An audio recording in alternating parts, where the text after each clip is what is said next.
Si quieres respeto, no grites, no ruegues. Haz esto. 1. Camina más lento. El que no tiene prisa, domina el entorno.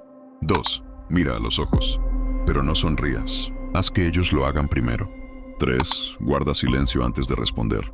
Esa pausa es poder.